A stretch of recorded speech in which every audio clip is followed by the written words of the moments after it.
Today I am walking down Forbes Avenue in San Rafael, California, and I want to talk to you about a new warning that I've never really gone over before here on the channel when it comes to buying renovated houses, because so many buyers today, they want to buy a house that is turnkey. Most people don't want to do the work themselves. It's very appealing to just walk through the door, move in, and everything is already done. All the hard work is done.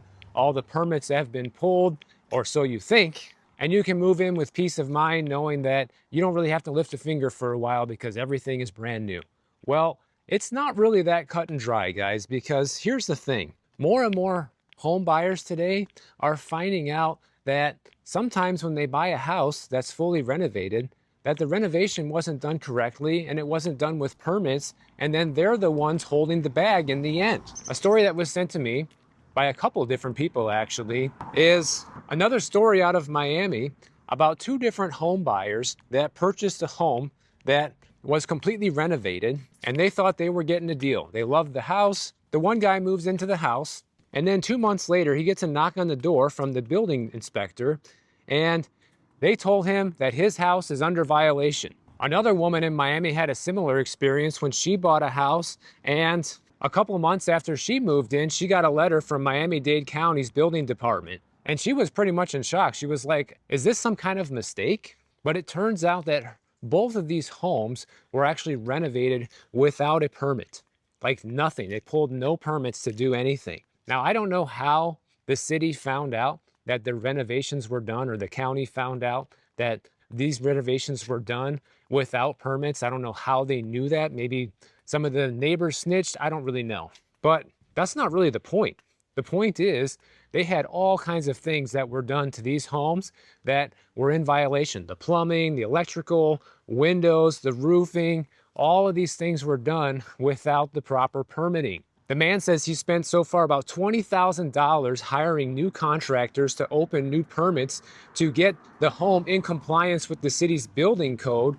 And the woman has now dropped over 40 grand in fines owed to the county. Now, both home buyers claim that they had no idea that these renovations were done without permits. Whether or not that's true, we don't really know, right? Because this is only one side of the story. There is always a possibility, especially in Miami, that there was some kind of underhanded deal where it's like, oh, here's a renovated house. We'll sell it to you at a discount. You take the chance in case there's some kind of issue with the permits. And sure enough, that's what's happening. Now, both of these home buyers did a home inspection before they purchased, and they both paid for a title search, and the issue of unpermitted work never came up.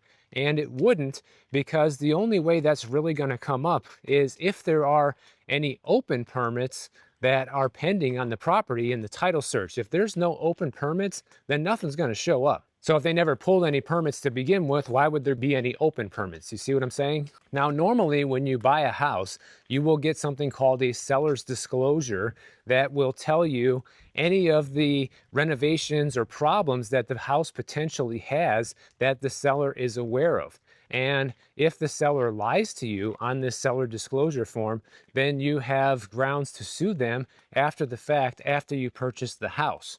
However, neither one of these buyers ever received a seller's disclosure, which was a huge mistake in their buying process, okay? Like, for example, my office in Miami, Beachfront Realty, they require a seller's disclosure as part of the submission package. Like, if you're working with a buyer, you have to submit the contract, all of the addendums for the contract, the escrow deposit, and a seller's disclosure in order for the office to accept this. We won't close one of the deals without having a seller's disclosure. It's a requirement.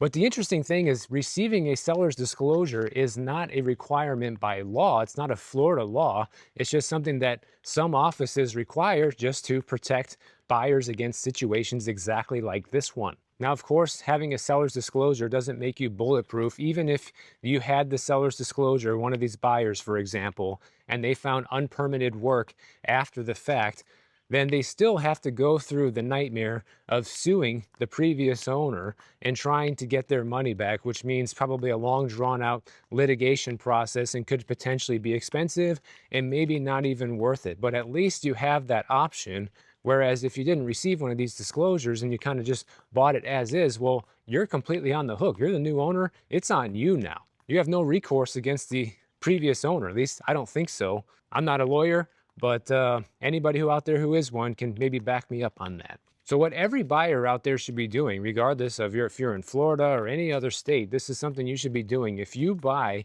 a turnkey house somewhere, you need to make sure that the proper permits were pulled for all the renovations in the house. That should be part of your due diligence process, which I know it sucks, but if you really want to protect yourself and make sure you don't get hit with a situation like this, it's really the only way. So what you need to do is you just need to go to the building department of your city and your county and double check all the renovations for the property and see if there are any permits that are still open. Make sure all the permits are actually closed if they did pull them. And if you don't see any permits, well, that's a huge red flag. And if you don't see it, but you still like the property, then that's when you need to request from the seller proof and verification that they did in fact get all the proper permits. And if they can provide you legitimate documentation and for some reason it's not recorded with the city, then that might suffice, but I would still be cautious on that moving forward. You know, that could still be a red flag.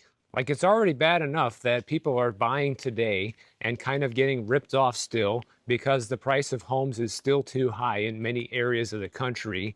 Most places have not come down to a number yet that really makes sense. So it's bad enough you're already paying high prices. It's bad enough you're still paying, over a 6% interest rate and record high property taxes and homeowners insurance. The last thing you need is to get hit with these surprise expenses because there's already so many surprise expenses when you're a homeowner. You just don't need this.